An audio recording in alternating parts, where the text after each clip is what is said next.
Aujourd'hui, nous sommes début avril et je suis ravi de vous retrouver pour une spéciale semis des courgettes.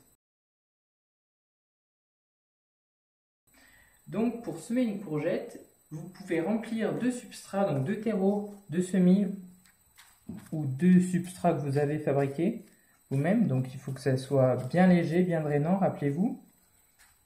Voilà, et remplir des pots. Ici, aujourd'hui, nous allons semer trois variétés de courgettes différentes que j'ai choisies. Donc, c'est des courgettes longues et des courgettes rondes. J'ai fait tremper les graines hier soir dans l'eau. Il faut savoir que les graines de courgettes, comme beaucoup de graines au potager, vous pouvez les mettre à tremper au moins 12 heures avant le semis. Cela va accélérer leur processus de germination. Je vais mettre par pot 3 graines.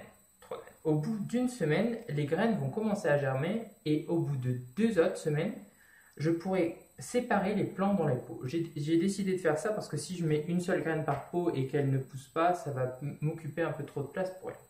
Donc c'est parti pour la première variété de courgettes, donc F1 Ambassador, c'est une variété hybride, avec donc 3 graines par pot.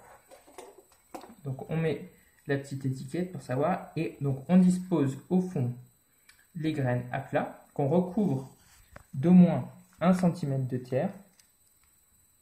Hop. Voilà. On procède de même pour toutes les autres variétés. Soit semer.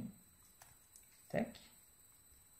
Il faudra s'assurer que le substrat reste bien humide pendant toute la levée du semis. Là.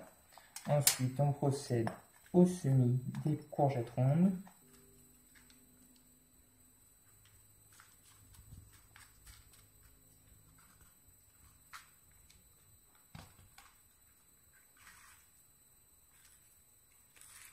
Donc voilà, les graines sont semées, recouvertes de terre et étiquetées. On va garder le substrat humide et puis dès que la levée sera effectuée, c'est-à-dire ici, hop, vous voyez, j'ai procédé de même il y a 2 semaines avec des variétés de butternut, de courge spaghetti et de potiron, et voilà le résultat. Donc on maintient bien la terre encore humide malgré que les plantes aient levé. Puis après, au bout d'une semaine, on va pouvoir les dédoubler encore pour les mettre dans des pots individuels parce que là, vous voyez, elles sont un peu trop serrées. Et après encore, donc début mai, une fois que les gelées seront totalement terminées, nous pourrons les repiquer au jardin. Pour les courgettes, il faut bien les laisser à une température pas trop chaude, environ 15-20 degrés, c'est l'idéal, et bien proche d'une fenêtre, sinon les plants auront tendance à filer. Donc c'est-à-dire que la tige entre les cotylédons et la terre sera très grande et donc sera fragile et facilement attaquable par des limaces qui pourront causer la mort du plant. Donc il faut bien faire attention de les mettre dans un endroit pas trop chaud et surtout très lumineux. Voilà, j'espère que cette vidéo autour du semis des courgettes vous aura bien plu et à bientôt pour une nouvelle vidéo.